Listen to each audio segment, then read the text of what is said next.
کے پی کے کا کیا ہونے والا ہے؟ کھانا خراب ہونے والا ہے. کیسے؟ اللہ کرے یہ بات کسی طرح دل میں اتر جائے. یہ بہت اس بارے میں مجھے وہاں جا کے درد محسوس ہوا. میں نے ان لوگوں سے بھی بیان میں کہا, آپ پورے پاکستان میں سفر کر کے جب کے پی کے جاتے ہو تو پردے کا ماحول نظر آتا ہے, آپ ایک حیا کا ماحول نظر آتا ہے جو پورے پاکستان میں آہستہ آہستہ شارٹ ہو رہا ہے. پنجاب سے جیسے ہی کے پی کے میں قدم رکھو گے ایک دم ایک, میں نہیں کہہ رہا کہ ہر گھر ٹھیک ہوتا ہے, اب آپ واقعات دیں وہ فلاں جگہ یہ ہو گیا, وہ ہر جگہ سب کچھ ہوتا ہے, ایک عمومی ماحول کی بات کر رہا ہوں. آپ کی جو سیاسی جماعتیں ہیں وہ اس کو تباہ کیسے کریں گی, اس کو سمجھیں. آپ دیکھو ایک بہت بڑا پتھر ہے, بہت بڑا پتھر, جس کو آپ نے لڑکا کے دھکا دینا ہے, ہلانا ہے اپنی جگہ سے. اس پتھر کو ہلانے کا ایک غلط طریقہ ہے اور ایک بالکل صحیح طریقہ. غلط طریقہ کیا ہے؟ محنت زیادہ ہو, آؤٹ پٹ کم ہو, ہلے نہیں مگر پوری قوم کا زور لگ جائے. غلط طریقہ یہ ہے کہ اس پتھر پہ 20 آدمی نے مل کے کر کے دھکا لگانا, اس کو شروع کر دیا کہ چیخیں بھی نکل رہی ہیں مگر پتھر اپنی جگہ سے ہلنے کا نام, اور ہل بھی رہا ہے تو تھوڑا سا حرکت کرتا ہے, باقی نہیں. محنت زیادہ ہے, نتیجہ کیا نکل رہا ہے؟ کم. ایک خاندانی طریقہ ہے, ایک لمبی سی راڈ لے کر آؤ, لیور جسے کہتے ہیں سائنس کی زبان میں. بہت جتنی لمبی راڈ ہوگی نا, قوت کا بازو جتنا لمبا ہوگا اتنا ہی قوت کا استعمال کم ہوگا اور آؤٹ پٹ اس کا زیادہ ہوگا. لمبی سی مضبوط راڈ لے کر آؤ, اس کا ایک کنارہ پتھر کے کنارے پر رکھو اور معمولی سا پیچھے سے کیا کرو, اس کو بولو نا کچھ کرو. کچھ کروا تھوڑی رہا ہوں آپ سے, منہ سے بلوا رہا ہوں. کچھ کروانا پڑ گیا تو پتہ نہیں چیخیں نکل جائیں گی بھائی.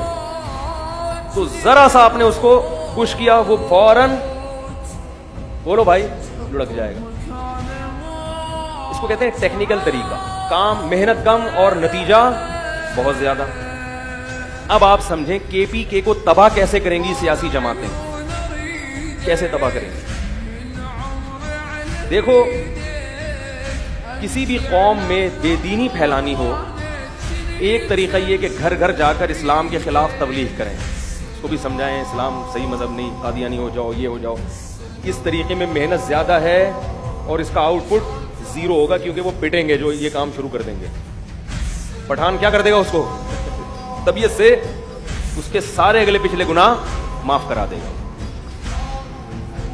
کیونکہ وہاں صغیرہ گناہوں کا تصور ہی نہیں ہے. جب معاف کرتے ہیں تو ڈائریکٹ کبیرہ معاف کرواتے ہیں. یہ اصول ہے ان لوگوں کا.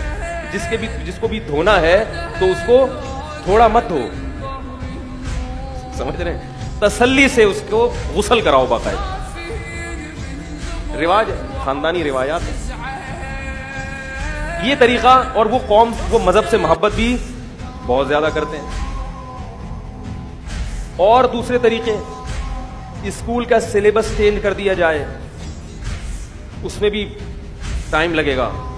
اور ظاہر ہے وہ سلیبس جب لڑکے بچے پڑھیں گے, بچیاں پڑھیں گی تو اعتراضات ہوں گے, پھر احتجاج ہوگا, لوگ کہیں گے یہ کیا لکھا ہے, نبی کے ختم نبوت کا انکار کر دیا یا اسلام کے خلاف لکھ دیا وغیرہ وغیرہ. اس میں بھی محنت زیادہ ہے, آؤٹ پٹ کیا ہے, کم. گھر گھر جا کے لوگوں کو تبلیغ کی جائے کہ بھئی یہ کیا عورتوں کو گھروں میں بند کیا ہوا ہے, کیا پردہ کر رہے ہو, یہ سب ختم کرو سسٹم. یہ بھی چلنے والا نہیں. بہترین طریقہ جس میں ہلکا سا پش کرنا پڑے گا اور پوری قوم کا کلچر ایک دم الٹ جائے گا, تباہ ہو جائے گا, وہ یہ ہے کہ کو ایجوکیشن کھول. کیا کر دو بھائی, اسکولوں میں کیا کر دو, کو ایجوکیشن. پھر اس سلسلے کو آہستہ آہستہ بڑھا کے کالج اور یونیورسٹی تک لے کر آؤ. اس سے بہت ہی بہترین انداز سے پوری قوم کی غیرت کی واٹ لگ جائے گی. کیونکہ جن میں ایک دفعہ بچپن میں غیرت پیدا ہو گئی, اب ان کو بے غیرت بنانا آسان نہیں. کو ایجوکیشن یہ کرے گا, بچے ہیں بچیاں ہیں اکٹھے پڑھ رہے ہیں تو کیا ہو رہا ہے, جب وہ لڑکے لڑکیاں اکٹھے پڑھیں گے تو لڑکیوں کو لڑکوں کا چسکا لگے گا اور لڑکوں کو لڑکیوں کا چسکا لگے گا. یہ لگے گا لازمی. جو جھوٹ بولتا ہے, بکواس کرتا ہے کہ ایسا نہیں ہوگا, وہ ہیجڑا ہو سکتا ہے, مخنث ہو سکتا ہے.